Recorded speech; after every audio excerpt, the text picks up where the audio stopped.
And thanks, Alex. Thanks, everyone. As I was telling Rustam, it's kind of nice to be able to present that paper in a conference setting where there's no job depending on it. That's a nice change of pace. I do appreciate that, and thank you for the opportunity. The paper I'm going to present is about a rationing problem. So situation that I think a lot of you would be familiar with, where we have a good available in a certain number of identical units. We have agents, each of whom would like to get one of those units. And we have to decide who is and who is not going to get one. And importantly, this is a problem without transfers. You cannot use any price mechanism to determine the allocation. Again, something that I don't have to explain too much about with this audience. Typical example, allocation of seats at a public school. Of course, as you know, there are many other different examples. Now, the simplest way, when you cannot use transfer, you cannot use any price mechanism, you have to use some sort of priorities to allocate whatever good you're trying to allocate, say seats at a public school. The simplest way to do this is to have a single priority ranking. So a school could have a priority ranking over all of the potential students. Could depend on academic merit, could depend on where the students live, whether they have a sibling attending the school, and so on. Important thing, at the end of the day, you have a priority ranking and you can allocate the units you have available, say the seats, to the highest priority agents. Now, the type of solutions that I will study in this paper, and that is a little bit of a theme for this session, is called a reserve system. It's a little bit more flexible than a single priority ranking, in the sense that it allows you to split the capacity that you have, so the units that you have to allocate, across different categories. And each of these categories is going to have its own priority over the agents.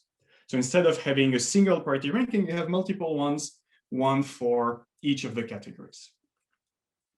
There are many different situations where these reserve systems are used. One example is the allocation of school seats in some elite public schools in Chicago. So they have these public schools, these schools that are publicly funded, but are reserved to students who have particularly good results. And what they do to allocate those seats is that they reserve some of the seats for students coming from specific neighborhoods. So they use a reserve system with different categories. Some of the seats will prioritize students based only on their exam score, on their academic merit. For all the seats, you might be ranked higher depending on where within Chicago you live. The reason they do this is twofold. One is a concern of affirmative action to ensure that students coming from poor neighborhoods still have a shot at these schools, even if their results might be less good than those of students coming from more affluent families. Another reason is diversity. By having this reserve system, you ensure that in every school you have students coming from different parts of the city, and so you have some diversity within the school.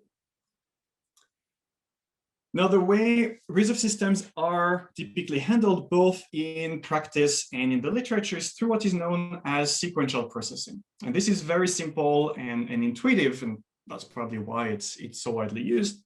The way it works is as follows. You're going to consider each of your categories one at a time. So you start with your first category. You're going to allocate the units of that category to the highest priority students, following, of course, that category's priority ranking. You then move on to the second category. You do the exact same thing, allocate the units of that category to the highest priority agents. And then you continue one category at a time, repeating the same thing until you have processed all of the categories. At that point, you have allocated all of your units, and therefore you have found an allocation. So again, this is all simple and intuitive, but a hidden parameter here is that the order in which the categories are processed actually matters for the outcome. Now, to see this, the key point is that some agents might qualify for multiple categories. What I mean by this is that as an agent, you might have a high priority under multiple categories, perhaps high enough to get a unit under either one of those categories. Typically, you could come from a specific neighborhood that gives you high priority for one category, but you could also have a very high exam score that gives you a high priority for one of the open seats.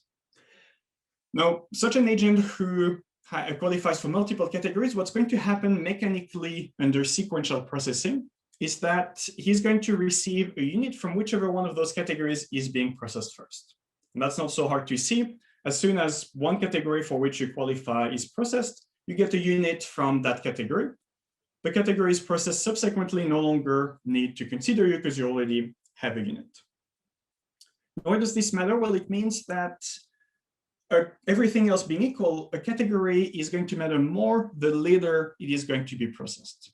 If you think of a category that gets processed late, so one of the last ones, or if not the last one to be processed, by the time it is processed, it might be that some of its high priority agents have already received a unit from a category that was processed earlier on.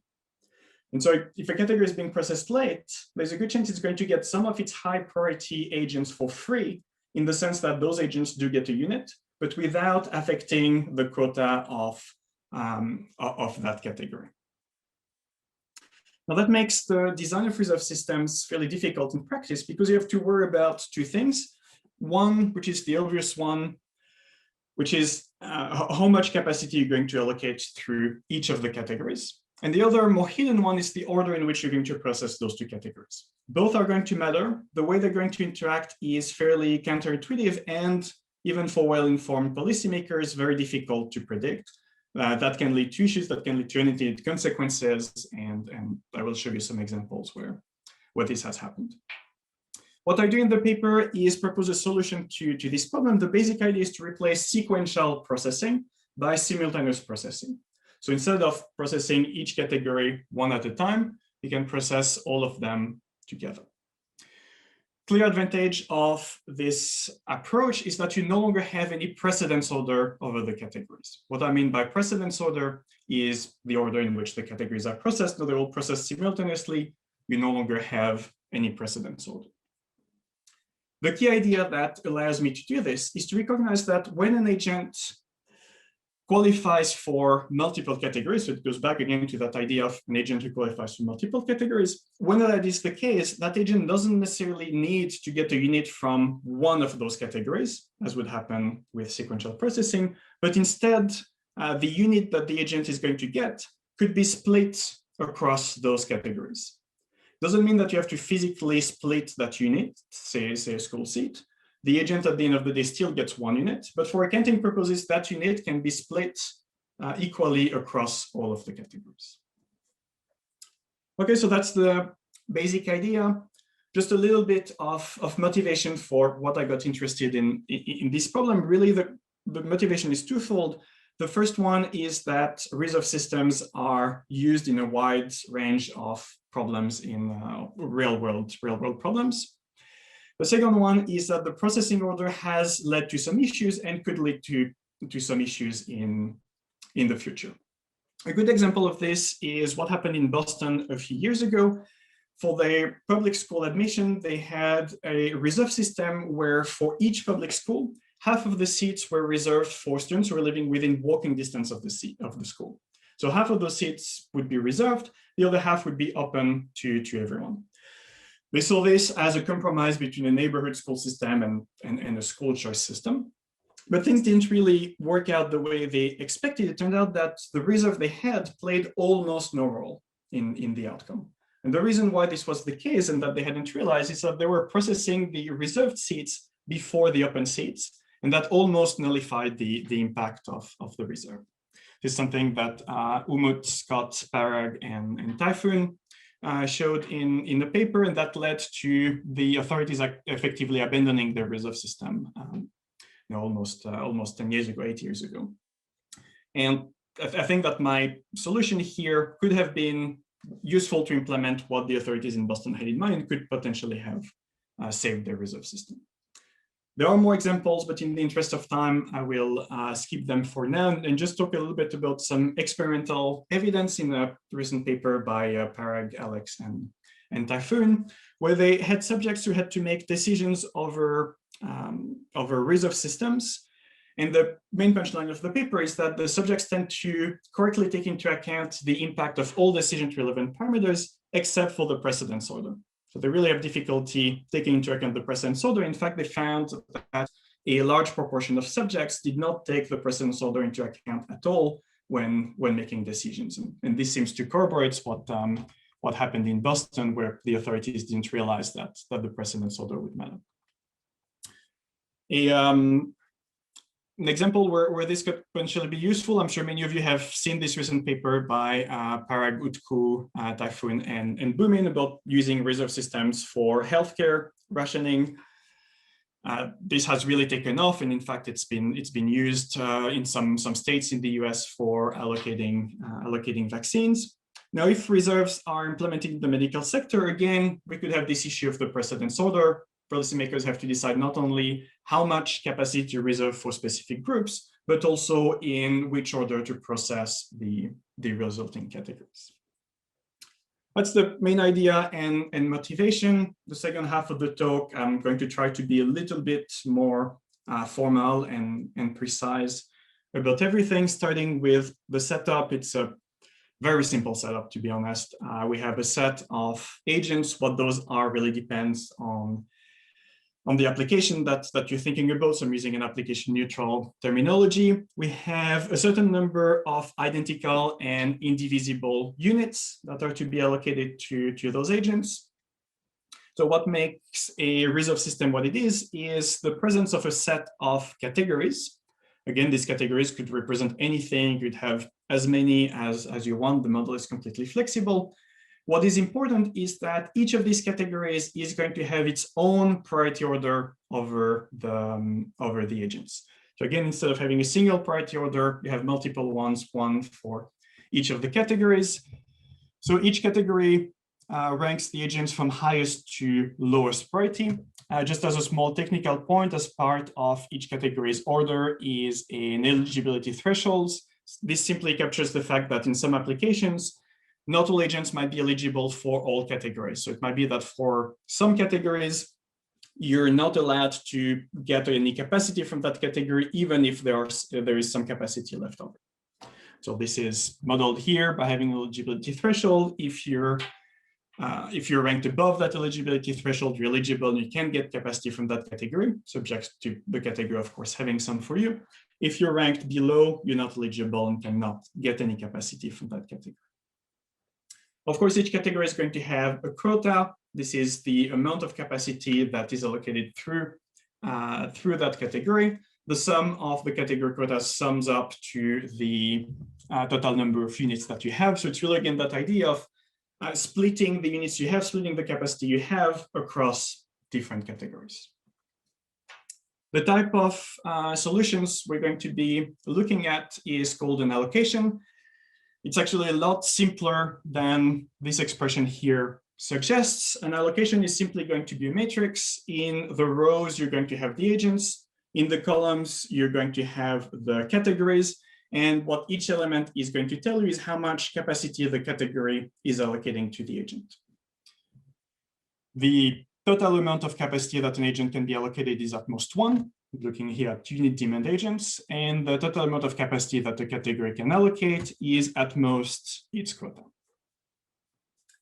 Every allocation is going to generate an aggregate allocation. Technically, you calculate this by just summing up over all of the columns. What this means is that the aggregate allocation tells you how much each agent is allocated in aggregate. So if you look at agent 1 here, he's allocated half a unit from each of the 2 categories. In aggregate, he's allocated 1 unit. Agent 3 has a different allocation, 1 and 0, but his aggregate allocation is the same, it's just 1 unit. And what is really going to matter at the end of the day is the aggregate allocation, how much an agent actually gets. From the point of view of an agent, whether the capacity comes from one category or another, that doesn't matter. That's a matter of respecting the priorities. But for the agent, what matters is how much he gets at the end of the day. Basically, whether or not he's going to get a unit, how that is split across the categories is really just an accounting matter.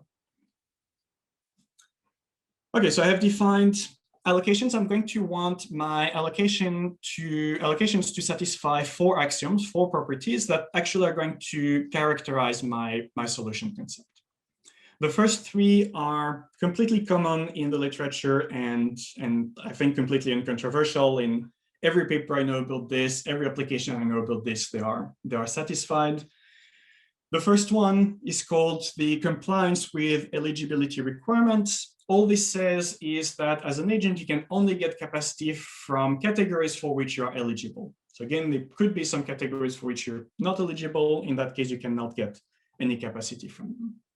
In many applications, every agent is eligible for every category. And so this axiom here would be trivially satisfied. Second axiom is called non-wastefulness. This is fairly intuitive. You just want to eliminate waste. More specifically, what you want to avoid is a situation where you have an agent who in aggregate is allocated less than a unit, so would like to get more capacity. And there is a category for which that agent is eligible. That category has some capacity left over, some unassigned capacity. In that case, that capacity is wasted. What we want is to eliminate waste.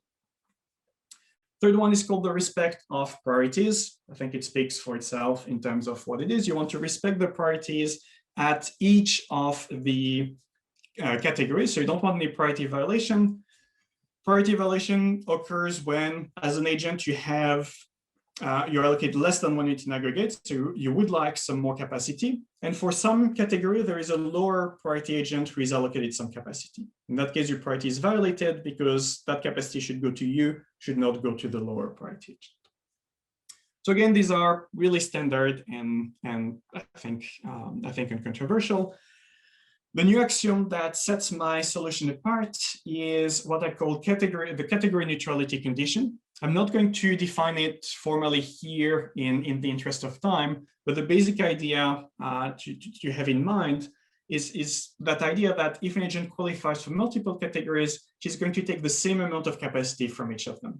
And this is really going to set it apart from other solution concepts, in particular from sequential processing. In sequential processing, you're going to, as an agent, you're going to get 1 unit from one category. Here, this category neutrality condition is going to ensure that if you're allocated 1 unit, it's going to be split equally across those categories for which you qualify, for which your priority is high enough. So how do I get an allocation that is going to satisfy those axioms, those properties? Well, I have a reasonably simple algorithm that really implements that idea of processing all of the categories simultaneously. And so the idea in that capacity allocation stage here is that instead of considering each category sequentially, as you do in sequential processing, you're going to process all of the categories simultaneously. What this means is that simultaneously and independently of one another, each category is going to allocate the capacity that it has to its highest priority agents. So if you have a category that has 3 units available, the first 3 agents are each going to be allocated 1 unit. Now, of course, the problem that we have with that simultaneous processing is that someone who has a high enough priority for multiple categories might be receiving multiple units. We're looking about unit demand agents. So those agents who are allocated more than 1 unit will need to reduce how much they are allocated in aggregate. And this is when the demand adjustment stage comes into play. You can think of an agent's demand as an upper bound on how much that agent can receive, how much capacity that agent can receive from a category. So whenever an agent is allocated more than 1 unit in aggregate, the agent's demand is going to come down, reducing how much he gets from each category. It's going to come down until the agent is allocated 1 unit in aggregate. Typical example, you have an agent who qualifies for 2 different categories, so is able to get a unit under 2 different categories. His demand here is going to go down to 0.5, so that he gets half a unit from from each of the 2 categories and 1 unit in aggregate. So what that means is that in every round, the demand of some agents is going to come down, which means that the categories are able to reallocate some capacity because they have to allocate less capacity to their highest priority agents. So they're able to go further down their priority ranking. Again, some agents might be allocated more than 1 unit in aggregate, and so on. In every round, we're really reallocating some of the capacity that agents didn't need. So we get an allocation whenever we reach at some point in the algorithm, a point where no one is allocated more than 1 unit in aggregate. In that case, we no longer need to adjust the demand. We have found an allocation. So that's the good case scenario. The bad case scenario is when the algorithm loops forever. It may actually be the case that the algorithm never actually reaches an allocation. Don't have time to show you an example, but I'm happy to discuss it after the talk. Now, importantly, whenever the algorithm doesn't reach an allocation, it's going to actually converge to one. What is going on is that in each round, we have some extra capacity that we need to reallocate. Turns out the amount of capacity that we need to reallocate may never reach zero, which means that the algorithm keeps going and going, but it's going to go down and converge to zero. So we're going to get closer and closer to an allocation.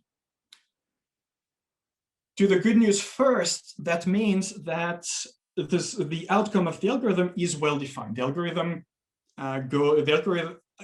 algorithm converges to a unique allocation, so we can define the output of the algorithm as being that allocation, and we have a well-defined solution concept.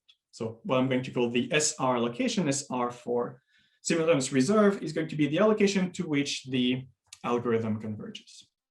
So that's the good news. The bad news is that we don't know necessarily how to calculate it. Because we know it exists, we know we're converging to it, but we're not sure that the algorithm will actually get there. So what to do if the algorithm never reaches an allocation? A solution that I propose is to use linear programming. The basic idea is that when the algorithm slows down, is not making enough progress, you can solve a linear program that takes you where the algorithm is going, but takes you there in one step rather than potentially infinitely many rounds. And this is inspired by a solution in Utku's paper with Anya Kesten in TE. So that leads to what I call the SRLP algorithm, SRLP for simultaneous reserve with linear programming. This algorithm is going to be really working the same way as the original one. It's just that sometimes using linear programming to fasten things up, it's going to find the same SR allocation, but now there's going to be a limit on the number of rounds after which it's going to find it. And the maximum number of rounds that we're going to have, together with the fact that linear programming works in polynomial time, means that the whole algorithm works in polynomial time. So there's no computational difficulty once you use linear programming, there's no longer any computational difficulty in calculating this allocation. Okay, so quickly before I conclude, we have a solution concept. We know how to calculate it. As you can guess from the way I introduce things, the SR allocation, the solution concept we get, is going to satisfy the 4 axioms that I defined earlier. In particular, it's going to satisfy that category neutrality condition, which sets it apart from what currently exists. Now, the natural question here is whether or not that allocation is unique. Is it the only allocation that satisfies those 4 axioms, or could there be multiple ones? The answer here requires a little bit of nuance. The short answer is no. There may be multiple allocations that satisfies those 4 axioms, so it's not necessarily unique. However, every allocation that satisfies the 4 axioms is going to generate the same aggregate allocation. So remember the difference, the allocations might be different, but they're all going to be identical in terms of what each agent gets in aggregate over all of the categories. And this is very important because it means that the differences among those allocations that satisfy the 4 axioms are immaterial in the sense that it's just a matter of accounting. You might get a bit more from one category, a bit less from the other, but in aggregate, every agent is going to get the same amount of capacity.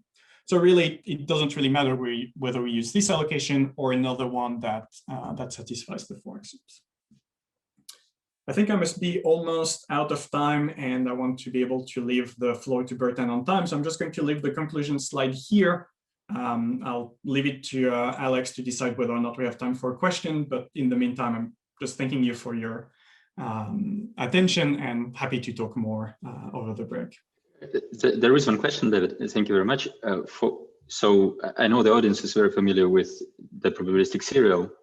And I know that this is the question that comes often. So how different it is from the probabilistic serial? It turns out it doesn't lead to the same result. In the next version of the paper, I'll have an example of that. I can show you in the break the example if you're interested.